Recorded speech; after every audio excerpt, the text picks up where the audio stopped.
உறவுகளுக்கு வணக்கம். சீமான் அண்ணனுடைய எஸ்ஐஆர் எதிர்ப்பு நேற்று பார்த்துருந்தேன்.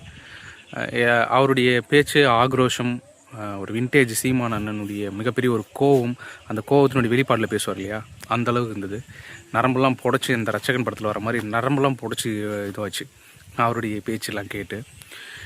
எஸ்ஐஆர் எதிர்ப்பு மிகப்பெரிய அளவில் எனக்கு தெரிஞ்சு தமிழ் தேசிய இயக்கத்தும் தமிழ் தேசியவாதிகள், தமிழ் தேசிய கட்சியான நான் இப்போதைக்கு இருக்கிற ஒரே கட்சி நாம் தமிழர், இவங்களை தவிர வேறு யாரும் பெரிய அளவில் எதிர்ப்பு தெரிவிக்கலை.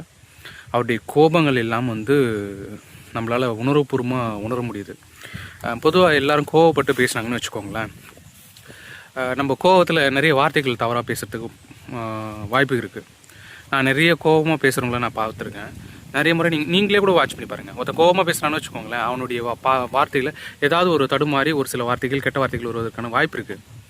இந்த ஆள் கிட்டத்தட்ட ஒரு 15 வருஷமாக இருக்காப்புல இந்த காலத்தில், இந்த அரசியல் காலத்தில். கோபமாக பேசும்போது இந்த ஆளுடைய வார்த்தைகளை முத்து கவனிங்க, ஆதங்கம் மட்டுமே இருக்கும். அதில் ஆதாயம் இருக்கவே இருக்காது, ஆதாயம் கூட இருக்காது. ஆதங்கம் மட்டும்தான் தெரியும் இந்த மனுஷனுடைய அந்த பேச்சில். அதை நம்ம பார்க்கும்போது நம்மளுக்கே உணர்வுபூர்வமாக உணர முடியும். ஆனால் நம்ம இந்த 15 வருஷமாக இந்த மனுஷன் இந்த களத்தில் நின்று இறங்கி போராடுறதுக்கு நம்ம கொடுத்த பதில் என்னென்னா அவதூறுகளும் விமர்சனங்களும், கேலி கிண்டல், உருவ கேலி, இது தான் நம்ம பண்ணிகிட்ருக்கோம்.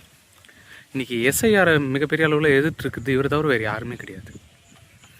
இது யாருக்கு பாதிப்பு? இங்கே இருக்கிற தமிழ் நிலத்தில் இருக்கிற, இந்த மண்ணில் இருக்கிற இந்த மக்களுக்கான ஒரு அரசியலை பேசக்கூடிய என் தாய் உறவுகளுக்கு தான் அப்படின்னு அவர் களத்தில் இறங்கி இன்றைக்கு வரைக்கும் போராடிட்டுருக்கார்.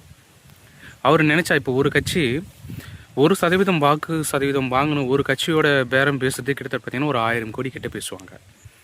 8% வாக்கு வாங்கியிருக்காங்க.